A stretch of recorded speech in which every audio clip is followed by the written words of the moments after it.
The 2-2. O'Neal with the drive. Out to left. It is gone. He did it.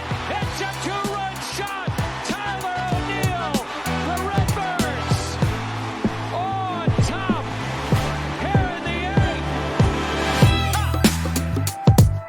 eighth. St. Louis Cardinals take a lead against the San Diego Padres.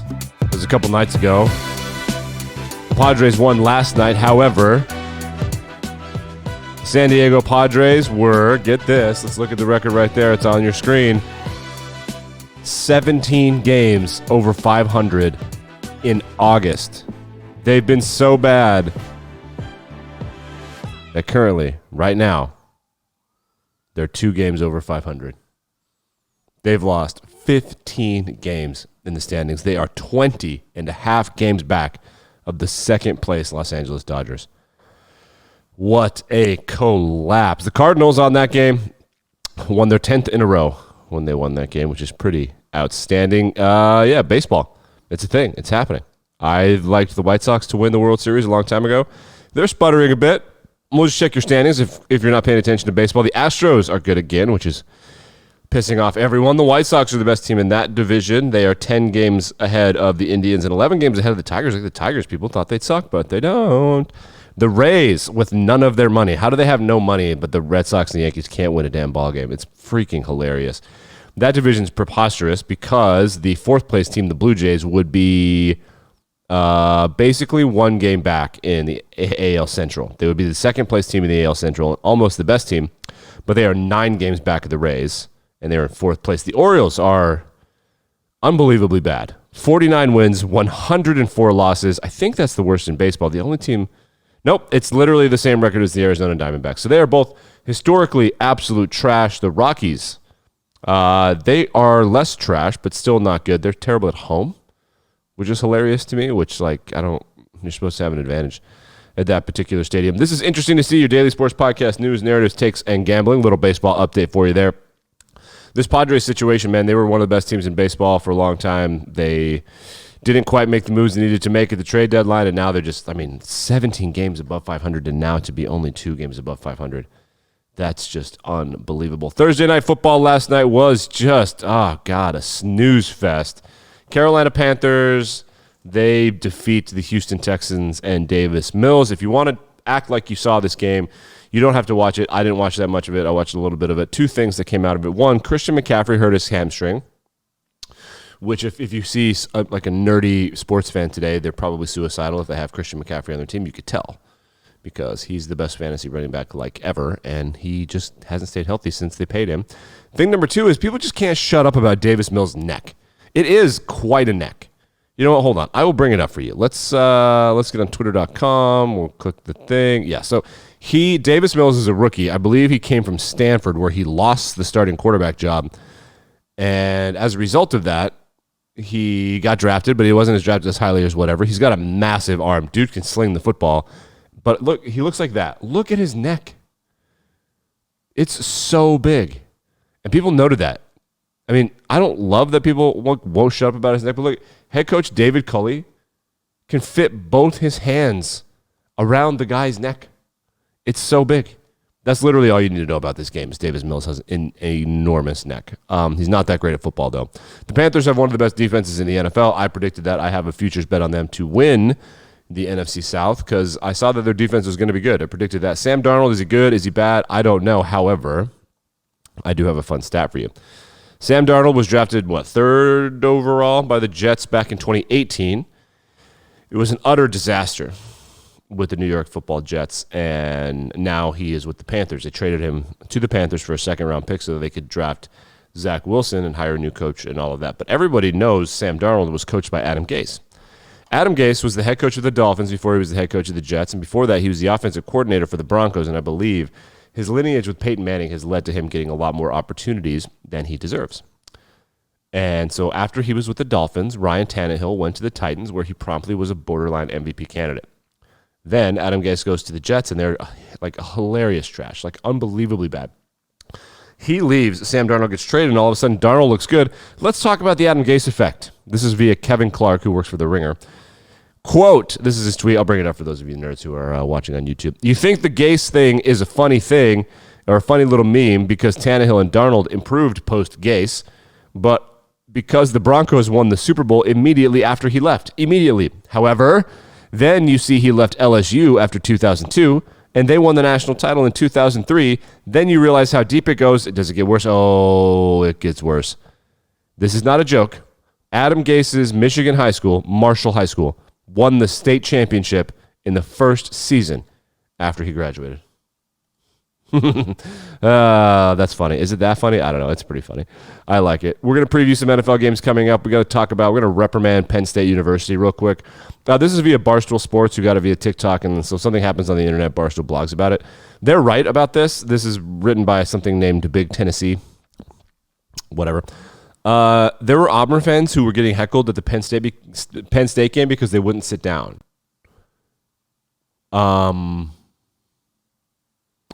So I went to Ole Miss, and you sit down between quarters, and you sit down if you want to. You're going to an old ball game at the University of Mississippi. That's fine. Student section is student section. That's different. We're not like you folks. I got yelled at once at a Notre Dame game by a Louisville fan because I wouldn't sit down. Like, buddy, you paid $400 to sit at the top of the stadium to watch your team play against Notre Dame. Why? If you wanted to watch it on your fat ass, watch it at home. It's so much better at home. NBC does a great job saying, like, this is Saturday Night Football with Chris Fowler and Kirk Herbstreit, and you could do that at your house. You're going to the Penn State game, the biggest home game that Penn State has had, and certainly non-conference game, since Alabama in 2011. And before that, I don't even know, back when Nebraska was good or something. And you heckled Auburn fans for not sitting down. They paid money. I always side with the people who stand up, and I'll tell you why, because they paid money for that space, and if you can't see, that's not their problem. Penn State, man, that was a great atmosphere, but those people, you guys need to reprimand those people.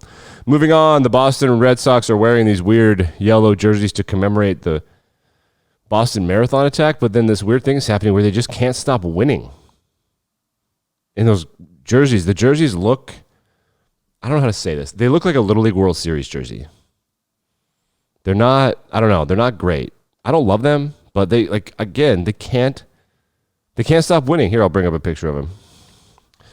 There you go, if you're watching. These I mean, they're pretty. The Boston Yellow Sox.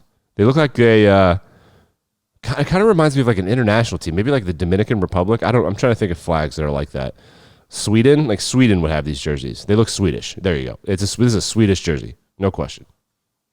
But they can't stop winning, so now they can't. I mean, they got to wear them forever now, 100%. All right, let's look at the NFL weekend and college football weekend. First, let's start with the NFL. Everybody agrees this is a bit of a clunker. They say that all the time. That's not true. That's so stupid. There's so many interesting football games to watch. The first one that everyone will talk about, there are two things. One is the storyline with Justin Fields, who's going to make his first actual start after Andy Dalton had his scheduled knee hiccup so they could start Justin Fields. They're going on the road to play the Cleveland Browns, and the Browns are favored to win by more than a touchdown. The Browns are better in every single way. Everything that the Bears do well, the Browns do better. I don't care about that. Justin Fields is a rookie. He's not going to be good. Like, they have Allen Robinson, the old Penn State and Jacksonville guy. He's good, but they're not going to win. That's a ridiculous storyline to me. I'm much more interested in Cincinnati at Pittsburgh. Joe Burrow and the boys are 3-point dogs at Pittsburgh. That means that the bookmakers think on a neutral field they're even. Most home teams get a 3-point bump at home. Titans are 5.5-point favorites over the Colts. The Colts gave the majority of their snaps at practice this week to Tyler Huntley or Brett Huntley. I don't even know. Something Huntley, the guy from UCLA, used to be in the Packers organization, and Jacob Eason, was Georgia and Washington. Yeah. So Carson Wentz can't stay healthy. He's sprained both his ankles, which, like, buddy, what are you doing? How do you do that? Other interesting games to me, the one that everyone's going to talk about that we won't be able to shut up about, and it's going to be the game of the week, obviously. The Los Angeles Rams hosting the Tampa Bay Bucks. Stafford v. Brady. Aaron Donald v. that Tampa offensive line. Man, they hate each other, and Dominican Sue should probably get all fired up. It's going to be a really nice game. Two really good quarterbacks, two good coaches, a lot of talent everywhere. That's going to be a really exciting game. I fully expect the Green Bay Packers to get their asses whipped by the San Francisco 49ers on Sunday Night Football. And then on Monday Night Football, America has to eat its vegetables and watch Philly play Dallas every effing year. I don't stop it. Well, it's because Philly is market for. No, Philly's market 5. It got passed by Phoenix. It's market 5 versus market 6. Philly versus Dallas. So it just makes a ton of sense to put that on television. From a football standpoint, I'm pretty sure it's market 1 because the Bears don't have the following that the Eagles have. I could dive into that, and I don't really care. Other interesting games or interesting lines that people are going to bet. Let's look at the Action Network. Let's see where people are putting their money. 99% of people. Oh wait, that's baseball. Why do I care about baseball? 99% of people are betting on the Rangers to beat the Orioles. All right. So the biggest disparity that I'm seeing in the NFL this weekend is the Cardinals to cover 7 points against the Jaguars. Yikes, Herb. Yikes. Oh, no, it's 2.5. Excuse me. Why is it 7? Oh, that's the best odds available online. So that's where you could have gotten the game. Man, that's tough. A 3-point home underdog to the Arizona Cardinals, and the majority of people think that line is soft and stupid. That's unbelievable. 80% of people got the Titans over the Colts. The closest game, let's see if I can find the closest one. There's about a couple 40s, 60s. Ooh, okay. This is a good bet. The Broncos are 6-point favorites at home against the Jets. That's 50-50. Wow. Yeah, I don't even know. I don't have a lean there. 55% of people have their money on the Cowboys to cover 6 against the Eagles. Yikes, that's a good one. That's just the Cowboys fans pushing up that line. The Eagles are going to cover. They're going to move that line. God, I love Cowboys fans. You can make so much money betting on the stupidity of Cowboys fans. All right, let's go to college football. There's a top 25 team playing tonight. It's a Mountain West matchup. That top 25 team is your Fresno State Bulldogs. Yeah, how about that? Fresno State is ranked. Penn State, smart. Notre Dame did this with Toledo, and Florida State tried to do it with Jacksonville State. After you have a big game, you want to schedule a cupcake hangover opponent. I mean, that's just wise. So Penn State's got Villanova, and the amount of trash talking that I've seen on the internet from Penn State and Villanova people, man, Philly people, they just want to fight. It's kind of funny. There's just so much trash talking. Big game of the weekend. A couple noon kickoffs that I think are, the noon at 3:30 p.m. kickoffs that I think are interesting. Notre Dame, Wisconsin. That happens at Soldier Field in Chicago, which both of these teams are in the burbs of Chicago. Jack Cohn, with former quarterback of Wisconsin, lost his job, I think, midway through the year last year. He transferred to Notre Dame as a grad transfer. He can't run the ball, so Tommy Rees doesn't know what to do with him, so they have a running quarterback running the 2-quarterback system, which LSU did en route to a national championship. Florida did en route to a national championship, and then later en route to a joke. And then Notre Dame kind of did that in 2012 en route to the right to get their ass kicked in that national championship. So it's possible. Like, other teams have done this. The problem with that, of course, is that when you put the guy that runs the ball in the game, guess what you're going to do? You're going to run the ball, and the Wisconsin defensive line. Wisconsin is just, I got to respect Wisconsin for this. They're the same team every year. They're never good. They're never great. They're never bad. Them and Utah are basically the same every year. So it's up to you to beat them. Coastal Carolina, they're hosting UMass. Who cares? Iowa State at Baylor. Who cares? The next big game on the schedule, there's only 2 ranked games. So number 12, Notre Dame, quote-unquote, at number 18, Wisconsin. That's the Soldier Field game. Another neutral site game with ranked opponents includes Texas A&M and Arkansas. Arkansas ranked 16th because they destroyed Texas, so that feels a little overrated to me. The SEC East has been doing for years and years Georgia, Florida at a neutral site. So on the western side, when A&M came into the conference, Jerry Jones in his infinite wisdom saw the opportunity to do this. He is, of course, an Arkansas alum.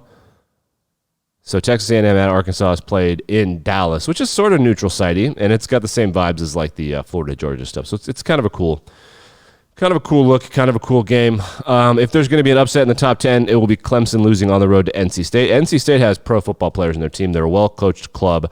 Mississippi State out-defensed them, but Mississippi State has the air raid offense, and they just kind of they do the opposite of pound the rock. They just throw and throw and throw and throw, and they make you recover the routes. They make your defensive linemen pursue the quarterback, and it just tires a lot of people out.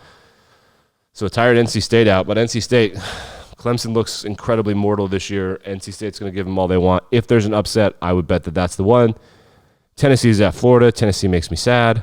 Other top 25 teams. West Virginia at Oklahoma. Keep your eyes on that. Spencer Rattler is kind of a pissant, and he kind of takes games off. He just does. West Virginia at Oklahoma, pay attention to that one. Southern Miss is at Alabama. Alabama wants a cupcake because they play Ole Miss next weekend. I'm an Ole Miss alum.